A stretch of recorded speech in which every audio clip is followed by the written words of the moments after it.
Sejam bem-vindos ao Telando, hoje em um formato diferente, sem muita pauta, em um bate-papo com dois convidados mais que especiais, né? Um deles, meu antigo professor de inglês da minha época de colégio, Lucas Andrade. E aí, galera, beleza? Vamos aí, vamos falar sobre esses quadrinhos maravilhosos.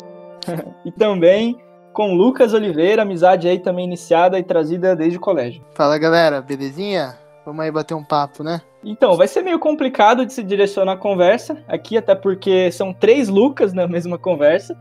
Então, vamos se direcionar como professor e Oliveira. Fechado? Eu continuo sendo Tassi. Fechado, boa. Então, como vocês já devem ter visto pelo título, serão abordadas 2 obras riquíssimas e complexas dos quadrinhos, com, assim, universos únicos, que são Watchmen e Sandman, né? Dentro do universo DC, com o selo Vertigo, né? O selo adulto da DC, que contribui para contar histórias mais sérias, mais maduras, já com adendos iniciais de que seria basicamente impossível falar em um só vídeo, né? De obras como essas, com tantos arcos por inteiro. Então, vamos desmembrar um conceito mais básico do que essas 2 histórias contam, mensagens, críticas sociais que elas impõem, muito bem feitas, por sinal, cada uma dentro do seu devido contexto, certo? Então, vamos começar com Watchmen, até por ser mais simples, entre aspas, né, que o universo de Sandman. E gostaria muito que meu amigo Oliveira, especialista em Watchmen, né, em todas as mídias possíveis aí, descreva um pouquinho do que consiste o universo de diversas mídias, né? Especialista no assunto. Especialista também não, né? E eu também quero falar de Watchmen aí, caralho. Quando Claro, der, claro. me avisa. Obrigado, menino. Mas vamos lá, Tacito. O Watchmen, né, escrito aí pelo mestre Alan Moore, veio ali junto naquela revolução dos anos 80 ali dos quadrinhos, né? Uma invasão britânica, um Watchmen, o Cavaleiro das Trevas com o Frank Miller, né? E assim, o Watchmen deu uma transformada no que se tinha por ideal de HQ. Então, assim, a HQ do Moore, né, ele traz uma coisa totalmente diferente do que era visto antigamente, entendeu? Então, assim, ali as HQs dos anos 40, 50, 60, com tudo aquilo, quando se iniciou o movimento, o Alan Moore fez uma transformação por apresentar. O Watchmen tem uma visão diferente porque a gente sempre vê o super-herói como uma pessoa diferenciada, um cara rico, como Bruce Wayne. E o Watchmen não. O Watchmen traz a visão do homem comum como um super-herói. Acho que o professor Lucas pode falar um pouco, mas é sensacional. Eu concordo plenamente. É nítida essa transformação de nível de HQ, de abordagem, né? Antes era uma coisa realmente muito infantil. Até os anos 70 ali era tudo... quando você falava de quadrinho, era uma coisa para criança, né?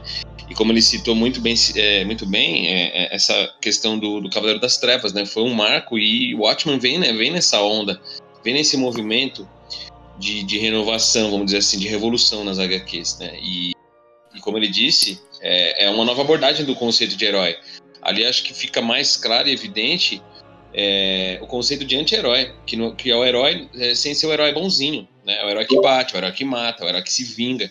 Então acho que isso é muito marcante, né? Em meio também às críticas sociais, enfim, comportamentais que estão na obra. Eu corroboro muito com o que o Oliveira falou aí.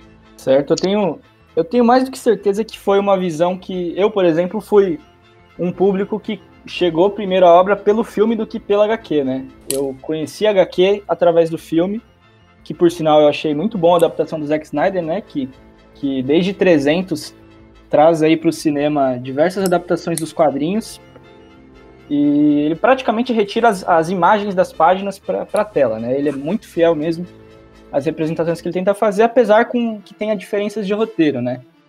Então, esse conceito do super-herói ser um super-herói traumatizado, deteriorado, com problemas mais do que pessoais e falta de confiança no que faz, entendeu? Contra uma digamos assim, milícia.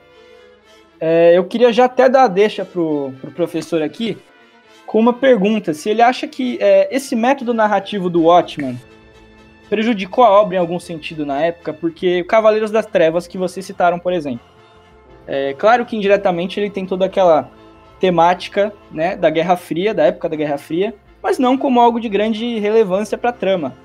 Agora o Watchmen, que aborda muito um cenário com conflitos políticos, né?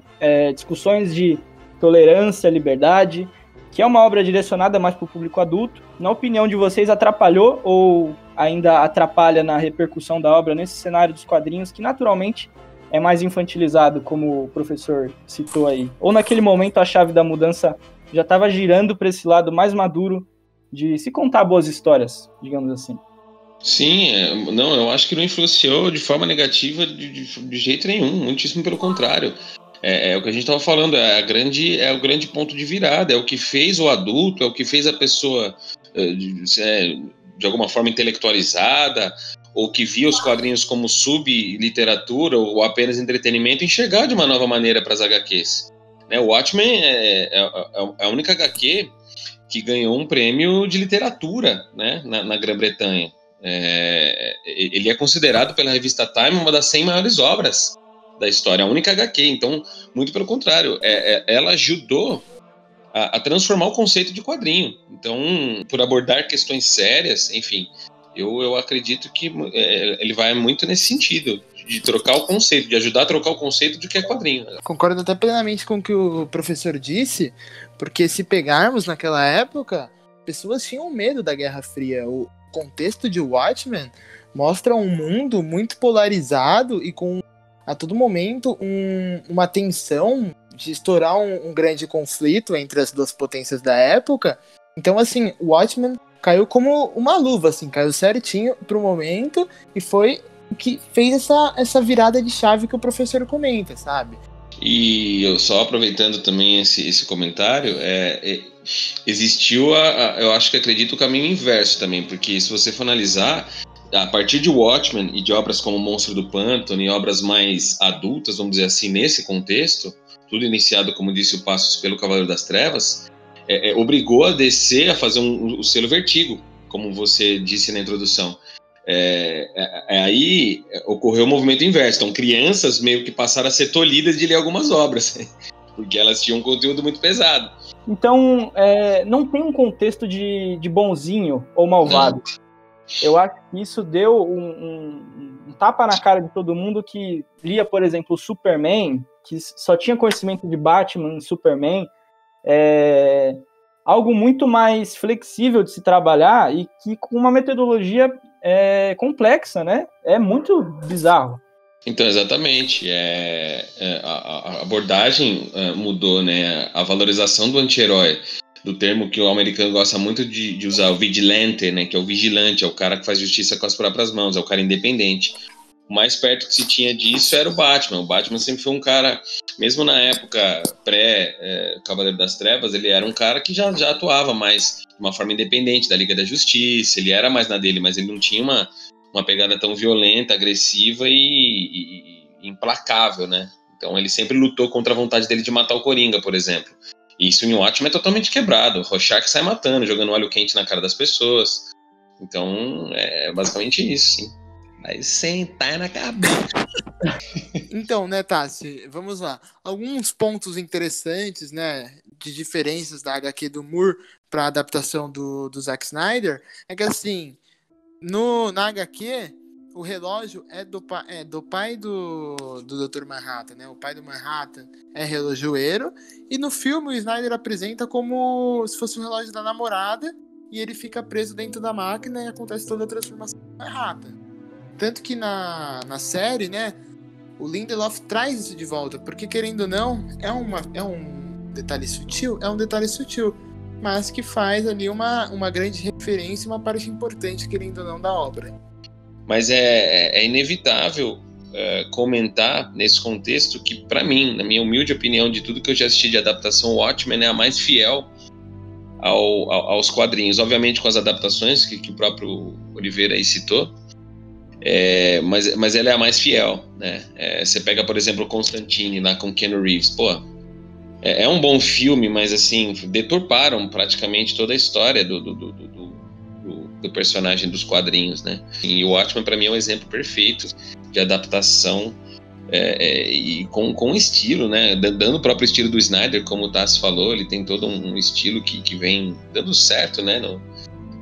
Relativamente em alguns filmes da DC. Enfim, é isso, eu acho que é importante citar.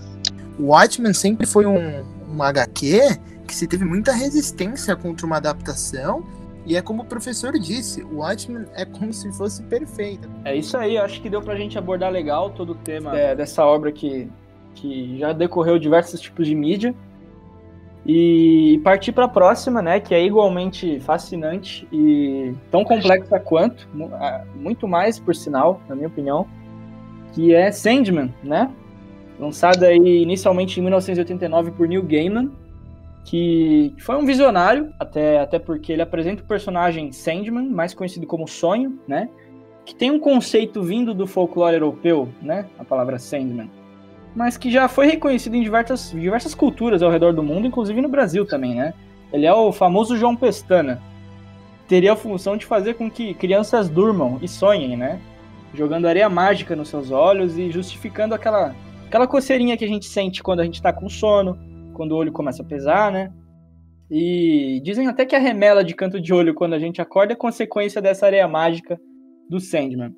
Até porque o Neil Gaiman não queria escrever uma história sobre super-heróis, né? Criando um personagem em um universo de entidades, realmente, né? Que estão além da moralidade, da ética humana, sem essa base, né? Trabalhada em Watchmen também, de um bem contra um mal. E ele apresenta, além do sonho, né? Ele possui irmãos, né? São 7 irmãos, 7 perpétuos na história, que representam diferentes aspectos da vida. Eu acho muito interessante essa visão do Neil Gaiman. E dentre eles tem morte, destino, destruição, delírio. E os outros eu não consigo decorar porque é muito D. E em inglês, todos os nomes são D, né? Porque morte em inglês é death e sonho é dream. Então, foi até uma sacada legal dele. E eu queria que o professor aqui falasse um pouquinho deles e o que ele reconhece como uma grande criação de Neil Gaiman para esse universo trabalhado por entidades, né? Muito baseado numa mitologia que ele criou mesmo. É isso mesmo, Tassi. O Neil Gaiman, ele traz um conceito novo. Ele é um dos precursores do conceito de graphic novel, ou seja, são as histórias, os romances contados através da banda desenhada, da nona arte, que são os quadrinhos, né? E ele, em Sandman, ele deixa isso muito claro. Como você disse, óbvio que o Morpheus, né, que é o sonho, ele tem um quê de herói, ele tem um clima de herói ali por trás das atitudes dele e dos feitos, mas a grande sacada é essa, você abordar diversos personagens de uma forma diferente, num universo de fantasia, mas também ligando esse universo de fantasia à realidade humana, porque como você disse, a história se desenha ao redor dos perpétuos, né, que são 7 características, 7 nuances da realidade humana, né? Destino, destruição, desejo, delírio, morte, sonho e desespero, né? Não sei se faltou alguma, se eu repeti, enfim, são 7, né? E aí ele traz pra gente, sim, a história ela se desenha através do sonho, né? Que é o grande personagem principal, mas sempre interagindo com essas outras características da realidade humana. É bem interessante a forma como o Neil Gaiman vai trazendo isso durante esses 75 exemplares, né, que foram 6 anos praticamente de edições mensais. É muito bacana. Estamos aí para falar com bastante prazer. E é interessante que eles mantêm o universo em coesão, né, como verdadeiros deuses mesmo dentro dessa mitologia. E um fato interessante é que em toda a arte gráfica da novela, o arco completo de Sandman, ele é representado com uma aparência sempre pensativo, né? Com o rosto abatido, meio que sonhando acordado mesmo. Mas a maioria das vezes ele é mais racional do que emocional. Então ele tem essa dualidade que não transparece exatamente bem com o que ele pensa. E é interessante também que nos quadrinhos ele assume diversas formas, né? Ele já assumiu forma de um gato, diversas formas ele assumiu, e engraçado é que em todos os quadros, né, de falas, nas páginas, Sandman o sonho sempre estará representado com um quadrinho preto, né, em letras brancas. Então, não importa a forma que ele assume, você vai conseguir identificar ele. Essa foi uma sacada muito legal, eu achei. E é uma obra que, durante os anos, teve diversas histórias derivadas também, né, por olhos de vários artistas sobre a obra original, que foi mega premiada, que contam arcos de outros personagens desse universo. Eu acredito que o mais conhecido deles hoje seja o Lucifer Morningstar, né, que até ganhou uma série na Netflix, derivado desse universo do Sandman. E eu queria muito que novamente, tanto o Oliveira, se ele quiser mencionar, ou o próprio professor, falasse um pouco da arte gráfica no geral, né? Todo esse contexto de identificação de personagem, de reflexões que eles possuem, e desse desenrolar da história que ela vai tomando, né? Através dos arcos diferentes que foram lançados durante longos anos, aí, se eu não me engano, quase 10 anos. Então, Tassi, exatamente, cara. Esses detalhes que você citou são muito interessantes, porque o Neil Gaiman, ele tentou, de alguma forma, eu acho que trazer para a realidade o que é o sonho em si, né? Tudo aquilo que a gente sente enquanto está sonhando, né? Ele quis, através, por exemplo, você vê do desenho dos balõezinhos, né? Dos balões de diálogo, como você disse, tem cada personagem, cada perpétuo, ele tem um estilo diferente, porque ele quer dizer ali nisso que cada nuance desse da nossa vida, de destruição, desejo, delírio, enfim, sonho, tem uma forma de se expressar dentro da nossa mente. Então, por isso que ele diagramou de formas diferentes os balões de cada personagem. E é interessantíssimo. Uma das coisas que eu acho mais sensacionais, você falou de arte, uma das coisas que eu acho mais sensacionais no Sandman é que nas 75 edições distribuídas em 10 arcos aí, né? Cada arco eles chamam um artista diferente, eles chamam um desenhista diferente, porque é isso, cara. Se você for analisar, os nossos sonhos, eles são sempre distorcidos, eles estão sempre dispostos de formas diferentes. Então, o Neil Gaiman, com essa variação de traços, ele quis deixar isso claro, o quão mutáveis e volúveis são os sonhos na mente humana. Eu acho que isso é fundamental, eu acho que isso é muito bacana mesmo. Eu acho que é uma coisa que ele é uma grande sacada, assim, de como representar o sonho em papel. Confesso, professor, que li Sandman, mas assim, de ouvir você falar, é algo que vai, assim, dando uma vontade de acompanhar, de ver, porque realmente o Neil Gaiman ele fez algo totalmente diferente do que era visto. E assim, eu acabei que acompanhando poucas coisas. E tem uma edição especial sobre a morte, né? Que foca mais nesse perpétuo. E também ele cita Shakespeare, ele traz Shakespeare para nona arte. Vamos lá. A morte, à medida que as histórias foram sendo escritas pelo Neil Gaiman, né, as publicações foram atingindo cada vez mais pessoas, foi fazendo sucesso. A morte, ela até nisso o Gaiman é fenomenal, cara, porque a morte aqui no Ocidente, principalmente, ela é tida como algo assim temeroso, algo pelo qual a gente tem asco, medo, pavor. E ele não, cara, ele traz a morte como uma personagem querida, mais suave, mais sutil. E da forma como eu acredito que, pelo menos pessoalmente, que nós deveríamos encarar, né, como algo natural, algo agradável até certo ponto, como uma fase da vida.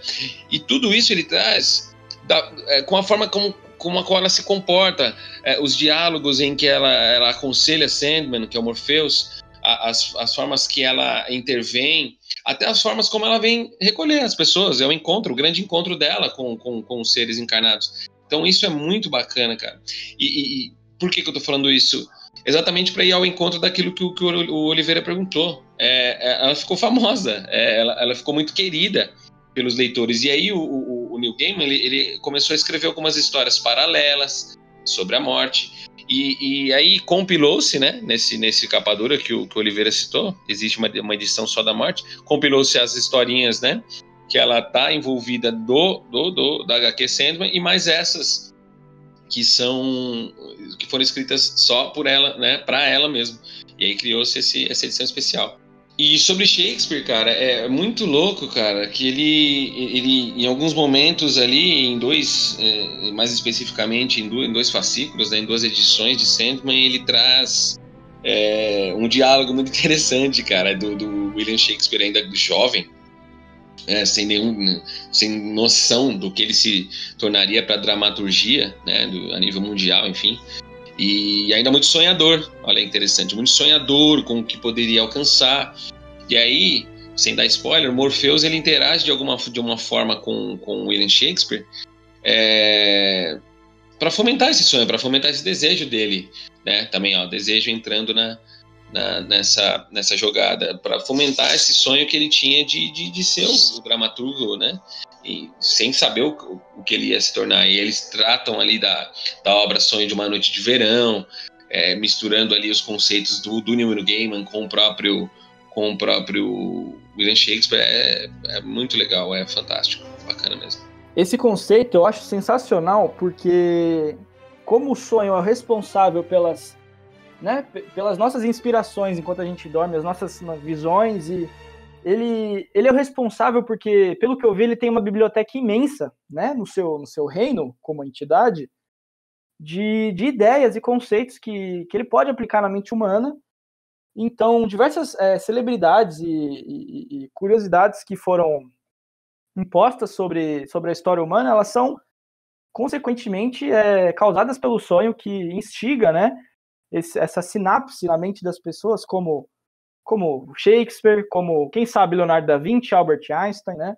Então, pessoas que procuram o seu propósito, né? Que procuram saber quem são, o que querem, são todas instigadas por esse sonho causado pelo Morpheus, e assim como todas as outras entidades provocam diferentes visões póstumas de diversas ações do nosso cotidiano e que são elevadas a outro nível para o que eles, né, levam como conceitos.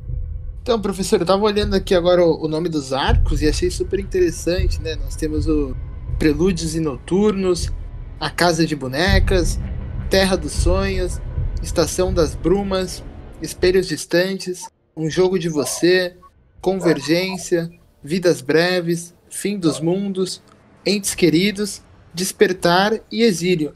E eu gostaria de fazer uma pergunta também, professor. Qual desses arcos você acha como mais interessante da história? Então, Oliveira, é o seguinte, cara, é muito difícil, né? Parece papo clichê, mas é muito difícil escolher, né, qual é o melhor, porque acho que a série ela é muito completa e ela se complementa, enfim, ela tem uma coesão e coerência muito grande. Mas, obviamente, tem aqueles arcos que a gente se interessa mais. Eu destaco 2: Prelúdios e Noturnos e A Estação das Brumas. Vamos lá. Prelúdios e Noturnos, como diz já, né, o próprio nome, é a introdução da história, né? Ele mostra como o Morpheus foi aprisionado por um feiticeiro inglês, né? Em um ritual lá em que ele queria, na realidade, prender a morte. Ele acabou prendendo o sonho.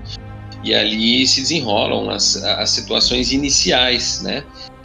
Do como que o Morpheus consegue escapar dessa prisão e como ele começa a sua saga de volta ao reino dele, como o Tassi disse, lá onde tem a grande biblioteca de sonhos, né? Lá que é o sonhar. Então eu destaco porque é a forma com a qual você é introduzido nesse universo do sonho. Eu acho que os elementos que Gaiman usa aí são muito interessantes, são muito legais, e já tem o primeiro encontro com o Lúcifer, né? Que é o Senhor do Inferno, o Lucifer Morningstar, o Lúcifer Estrela da Manhã. É ali que eles são introduzidos, que eles são apresentados para um arco que depois vai se tornar chave nessa história, nesses arcos de Sandman. O segundo arco que eu destaco é exatamente esse em que eu citei, sobre que tem uma participação especial, né, muito importante, de Lúcifer, que depois inclusive ganhou sua própria HQ, né, de tamanho sucesso que houve na HQ. E enfim, e a Estação das Brumas, né, é um arco em que Morpheus ele vai atrás de um personagem importante para a história, que está aprisionado no inferno, e ele chega no inferno e simplesmente o capetão não está mais lá, né?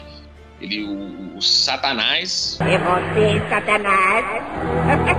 Ele decidiu não ser mais o Senhor do Inferno. Lúcifer desiste de ser o Senhor do Inferno e entrega a chave do inferno para Morpheus.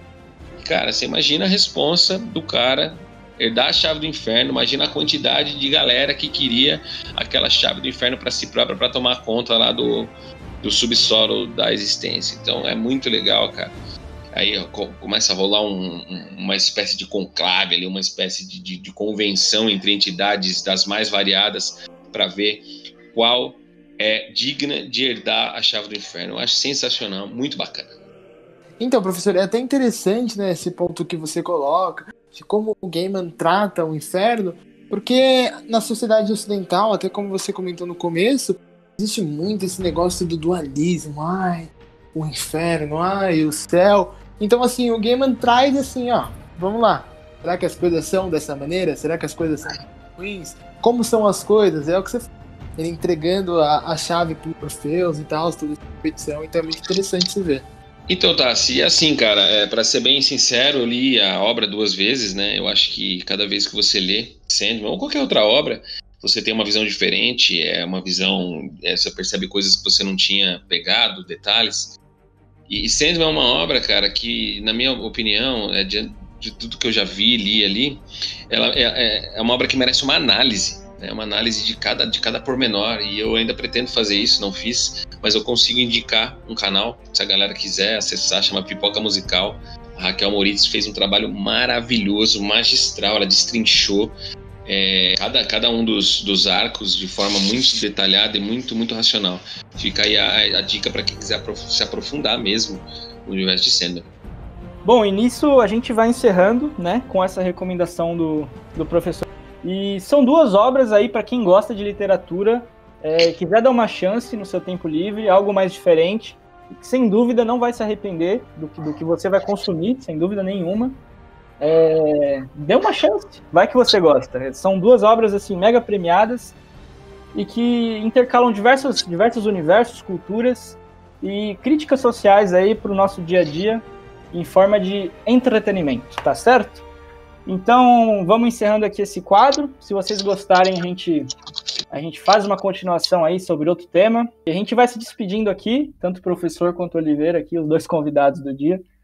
A disponibilidade de vocês poderem participar aqui do quadro. E foi o que vocês falaram. Muito obrigado de verdade, todo mundo que continuou até o final aqui do bate-papo, e até uma próxima aí.